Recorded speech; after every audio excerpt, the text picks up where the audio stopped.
welcome to Would I Lie to You, the show where dishonesty is sometimes the best policy. On Lee Mack's team tonight, a woman who 30 years ago gave up nursing to become a comedian. So if you're in a waiting room hoping she'll be out to see you soon, she won't. It's Jo Brand. And a former Labour MP who, when he appeared on Strictly, was described by the other contestants as a good hugger in times of need. Let's be clear, there'll be no times of need tonight. Please welcome Ed Balls. And on David Mitchell's team, a former Pussycat Doll, dancer and TV personality who's also released a fragrance. I did that once. I blamed it on the dog. Kimberly Wyatt. And a comedian who once snogged 2 Spice Girls, providing the inspiration for their big hit, Stop Right Now, Thank You Very Much. David Baddiel.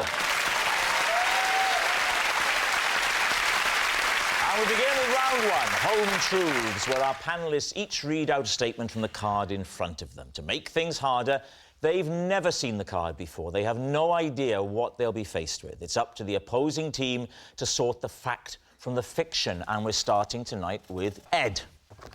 Don't let me down, you've had years of training.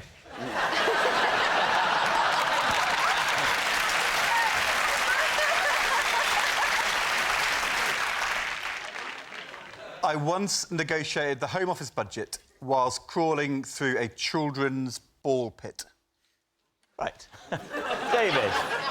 What was your job at that point? I was the economic advisor to the Chancellor to the Treasury, and so my job to sort out public spending. When you say negotiated it, who else was in the ball pit? I was the only person employed by the government in the ball pit, but I was on the phone to number 10 Downing Street to arguing about money. Do you have children? Yeah.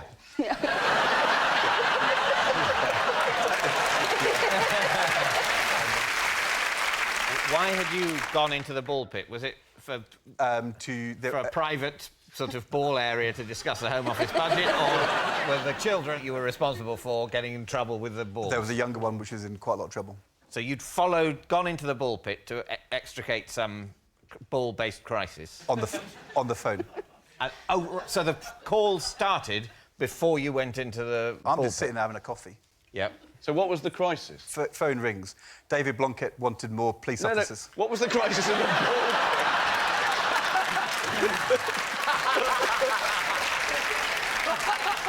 What was the political crisis? What was the problem in the ball pit that made you go in? Yeah. There was screaming and cries for help.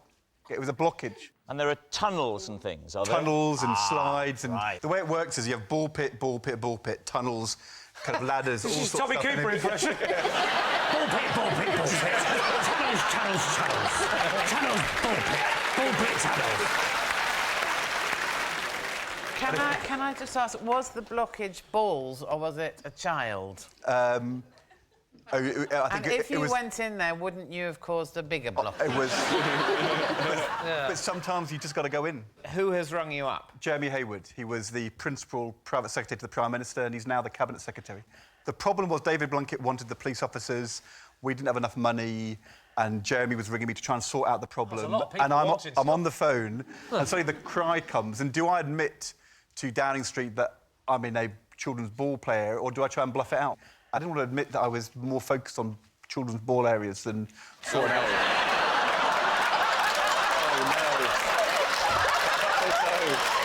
You're right about that, Ed. That wouldn't have helped. So let's go through the phone call. I will be the person... Who was the person that called you? Jeremy Hayward. Jeremy He's the Hayward. Cabinet Secretary of the country. OK, so and what sort of person is he? Give me something to work with. Nice guy. So he rings up and says, we've got a problem. No, Ed, you don't understand. I want the voice. Is he northern, southern, old, young? Sounds exactly like Tom Jones. Excellent. So listen. Where is he? Old, young, north, south? My age.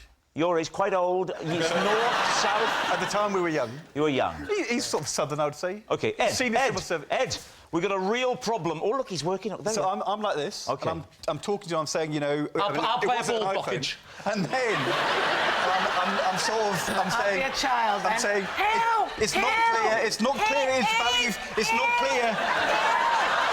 It's not clear its value for money.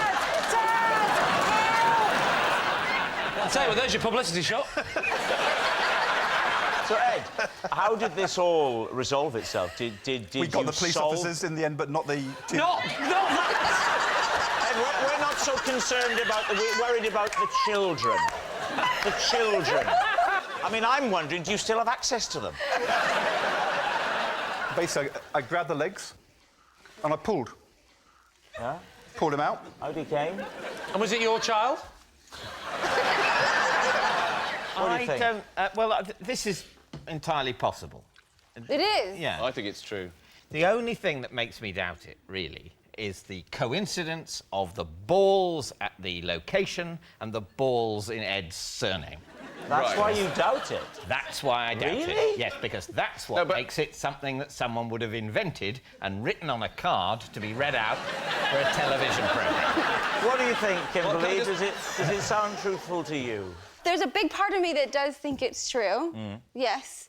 Because I think that Ed Balls, every time he talks about things, the job comes first. Oh, always. So I could see him kind of going through the ball pit, making sure that this sort of came first, but still making sure, because he's a lovely guy, making he's sure a the great kids guy. are okay. He's a great guy. You're the captain, but if Yeah. your only quibble is the pun of balls and balls, then I think we should ignore that and move I forward. think it may be too late to ignore it. You both think it's true. We'll say true. You're going to say it's true. OK. Ed, truth or lie? It is, in fact, true. Yes, it's true. Ed did negotiate a Home Office budget whilst crawling through a ball pit. Kimberly, you're next. Okay. My ability to do the splits proved invaluable when my car broke down. Right. Wow. Lee's team. To establish the facts, can you do the splits? Yes, I can. Well, here's an Could interesting you- thing, because could may I you- be the first to say, Kimberly, that you... I mean, I'm taking a risk saying it, but are pregnant. I am pregnant. Thank God. We wouldn't ask you to do the splits now, obviously. If you want to see the splits, Not I whilst you're can pregnant. do them. You could do the splits now, even though you're pregnant. Yeah. Let's What are see you, it. some kind of freak? Let's hold that for a I'm a minute. Let's hold that. dancer. For now, let's assume she can. Hang on. The whole nation now wants You're to see turning down the chance splits. to see a pregnant pussycat doll do the splits. Look, I can't believe Can it. you... It's not the whole nation. It's roughly half. that is so untrue. Okay, ready?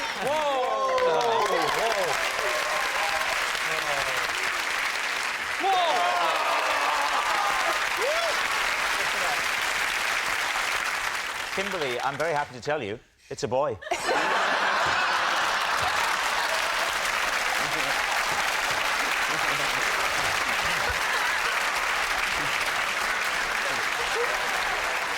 OK, let's assume that she can do the splits. She can do the She can do splits. the split. But the We card, thought... well, the card doesn't say I can do the splits, does it? The card says...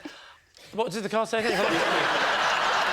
My ability to do the splits proved invaluable when my car broke down. OK, Right, so now- what happened? Yes. So I was driving to LA to look for a job as a dancer, and my car started smoking and like leaking. So I pulled to the nearest truck stop or Petrol station, petrol services. station. Thank Services. you. Yes, and wanted to fix the car myself. So I intended to lift the bonnet. Good start. and assess the situation and fix it. Right. But the bonnet of the car was really heavy. Can I not just check? Don't you lot call it the hood? I do, but I've been here, living here for 5 years, so my language is starting to shift. Or get better, as we call it. My husband says he's fixing me, yes. So the bonnet is really heavy, and the thing that holds the bonnet up is nowhere to be seen. Oh, dear. I'm in a pickle. So I look... Is your leg about to... So I look for a you're not going to stick. tell her. No way. Is that where this is leading? I know I want to put oil in my car, and I need 2 hands to do it. No. So the shop helped me make like a funnel. No. And I had the other hand with the oil, but I needed to get the bonnet up. So I used my leg. No. What couldn't you get a truck driver? Fill the oil. Whoa, whoa, whoa. Oh, even better, there was someone helping you with the thing.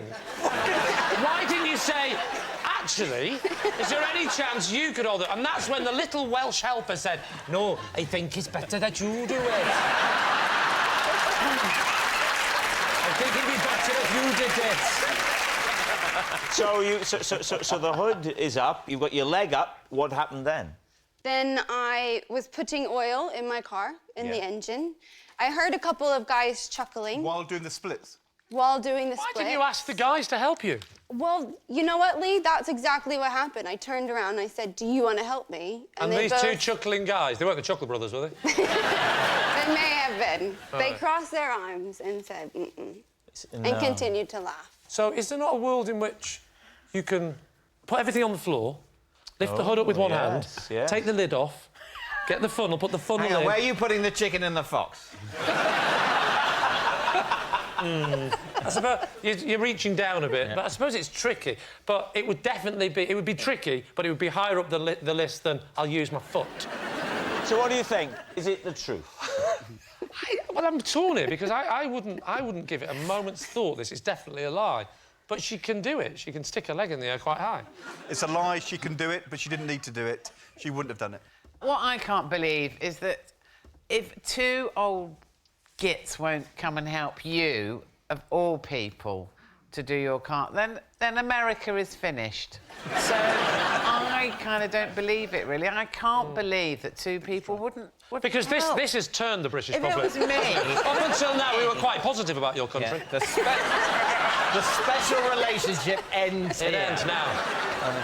So, Lee, what's it going to be? So you're both saying a lie. I'll go with my team and say it's got to be a lie. It's a lie. Kimberly, truth or lie? It is...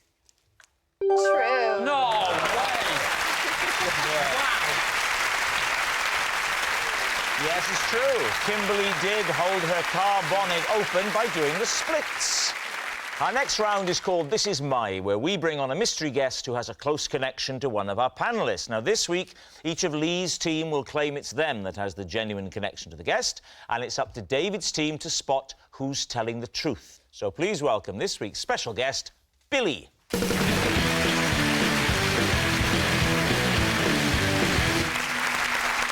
So, Ed, what is Billy to you? This is Billy, my karaoke partner. When I let rip as Lionel Richie, he was my Diana Ross. Right. Joe, how do you know Billy? This is my neighbour, Billy. I once stole his wheelie bin, then texted him instead of my husband to tell him what I'd done. Right. Finally, Lee, what is your relationship with Billy? This is Billy. He drives a barge. And once, whilst I was enjoying a view from a bridge, I accidentally dropped my ice cream on his head. There we have it. So, is Billy Ed's karaoke companion, Joe's dustbin donor, or Lee's sticky skipper? David's team, where do you want to begin? We'll start with Ed. What was the karaoke occasion? It was a event at the Labour Party conference in Manchester. What is Billy politically? He's involved in the trade union movement. Oh. All right. Oh. Did you know him before? Of course, yeah. And you were singing what song? Endless Love. Endless Love. OK. Can you do it now?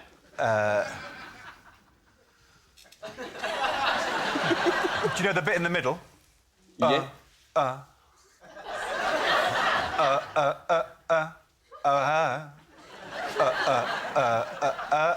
It's not the version of Endless Love I know. I'm going to be honest. Well, have you not heard the Morse code version before? You know it's a ballad, don't you, Endless Love? It's a slow ballad. You see, I don't know anything about music, as you know. I disapprove of it. But Endless Love I've heard of as a song, and I reckon if I heard it, I would recognise it. That hasn't happened yet.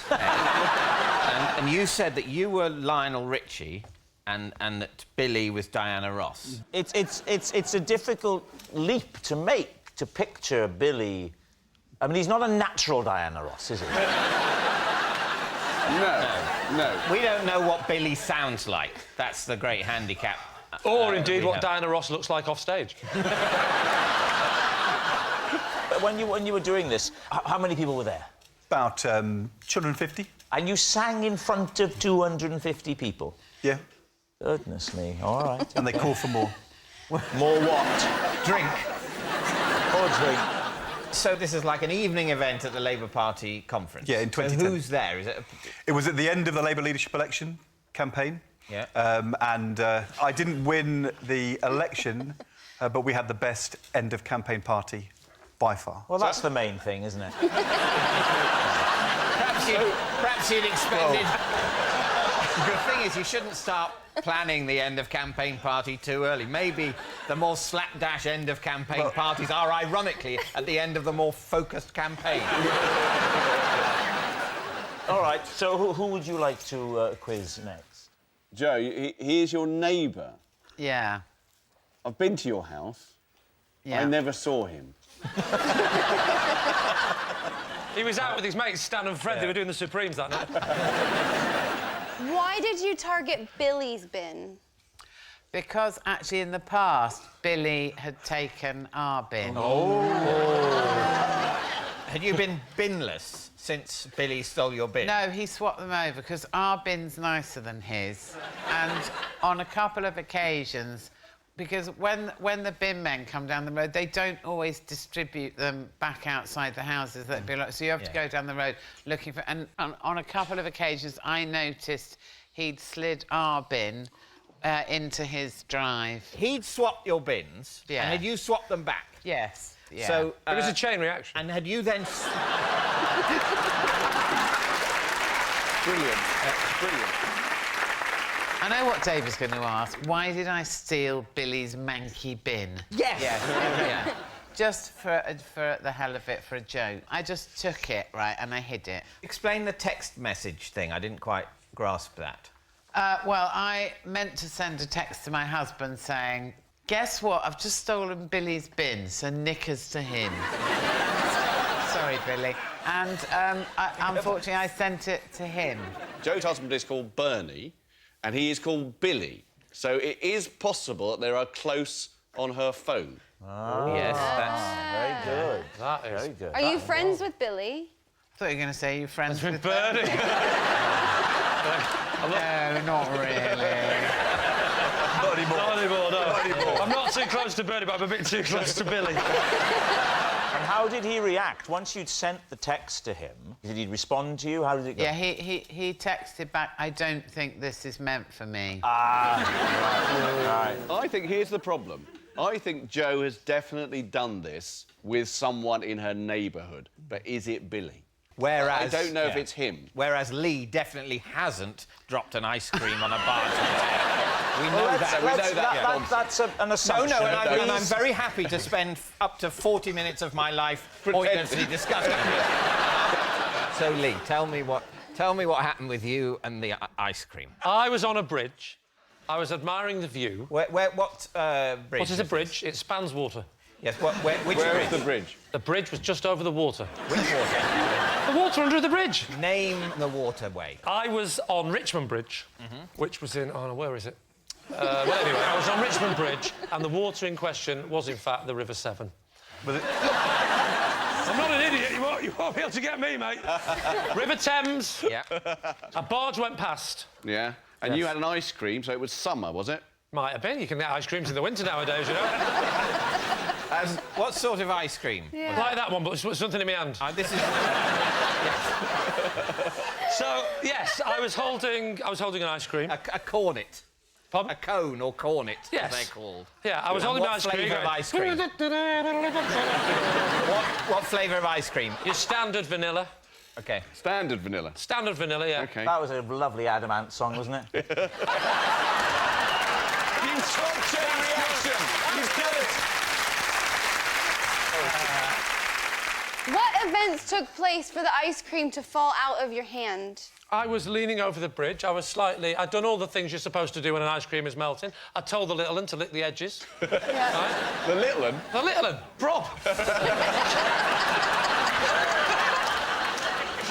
So I've got my cone. I'm looking over the edge of the bridge like that, and I'm looking at the water, I'm looking at the view, and I'm looking round. It's all very lovely. And I heard that noise you hear, that...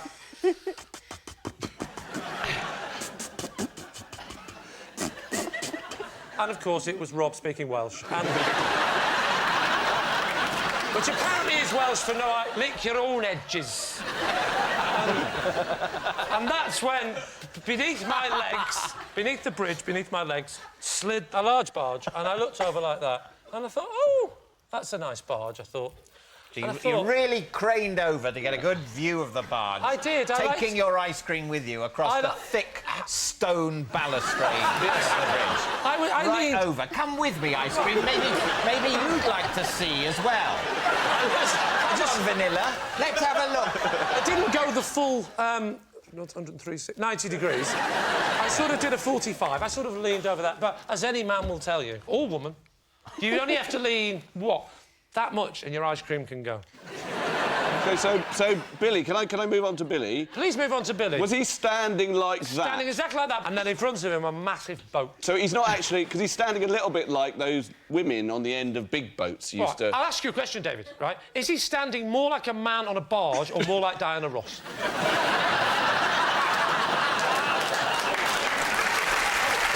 All right. We need an answer. So, David's team. Is Billy Ed's karaoke companion, Joe's dustbin donor, or Lee's sticky skipper? Only in the Beano would an ice cream land on a bald man's head in that way. Yeah. Although, what do you think, Kimberly? I think it's between Joe and Ed. Right. Am I not getting a look in at all? No. Good, because even I was doubting it. I could see Ed and Billy arm in arm singing karaoke. I sort of think it's Joe, because I could believe that Joe would, you know, unnecessarily reignite some unpleasantness in her street. All right, so what are you going to say? It's a terrible, terrible story, but I'm afraid I think it's You're true. going for Joe? Joe. I think we are going with Joe. OK.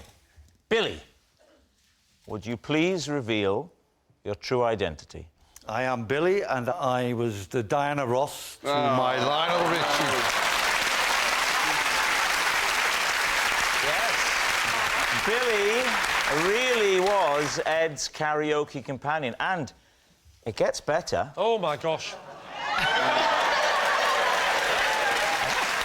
It's interesting new definition of the word better. Ladies and gentlemen, this is a treat. The lyrics are on the auto cue just there, OK? I can't see the words. Now listen. That's it. That's what we want. Right, I'm going to hold it for you, Well done, Rob. OK? Yeah. Music maestro, please. My love, there's only you in my life. The only thing that's right. This is your bit, Billy. This is your bit. My... Not yet. Oh. My First love, you're every breath I take. You're every step I make. Get ready, Ed. And I want to share all my love with you. You know I can do. Oh, you know I can do. And you tell me how much heart you can. 'Cause all my love inside, I'll give it all to you. My endless love, my endless love.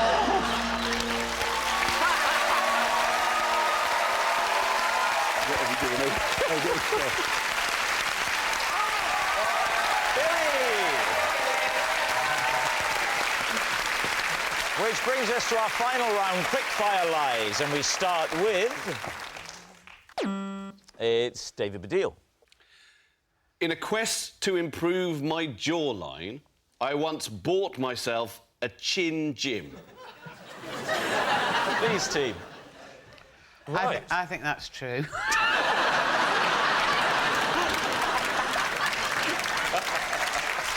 What's a chin gym, first of all? A chin gym is a device to help you if you have a double or triple chin, and it's like a sort of L-shaped bit of plastic, and you bite it really hard, and then you have tiny little weights that you put on the other end of it, and you're like, "Argh!" And then you take weights off, put them back on again. That's a chin gym. What was the thing you were trying to solve? Was your chin particularly weak, or was it just fat? What was the diagnosis? I have a beard, and I only really have a beard because I have a double chin. And I think, wrongly, obviously, that this gives me the illusion of a jawline. And the reason that I have that is that the chin gym didn't work. How many times a day did you have to do it, then? Well, one of the things about the chin gym is you can do it whilst you're doing something else. While you're writing, for example, while you're watching telly, you can do it. While you're reading. But you were really trying to tone up your chin, were you? Yes. Try to tone it. I mean, You're saying this as if you can't think of the idea of toning up your chin. I can't. That surprises me. All you can do is build muscle up, can't you? There's no muscle in your chin. There's no muscle there. Yeah, there That's is what I'm muscle in saying. your chin. Yes, There's there muscles. is. There's muscles. I know there's muscles everywhere. everywhere, but I mean, jaw. this is all. Yeah. I'm feeling this, and I'm feeling a lot of. Don't touch me, balls. I'm feeling. Don't touch me balls.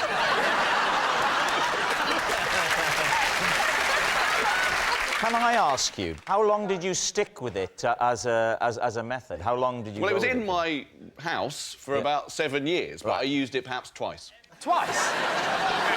So what do you think? Is he telling the truth? Well, I think it's true.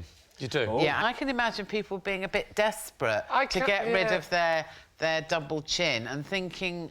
But the way I'll he's have a go but the way at he's this. described the contraption, I'm just thinking it's nothing that a ruler and a small can of beans wouldn't sort out. You're saying... Well, I think it could be true. Well, then let's say it's true, shall we then? We'll go for true. All right. Preposterous, True. but true. David, the chin gym, truth or lie? It is true.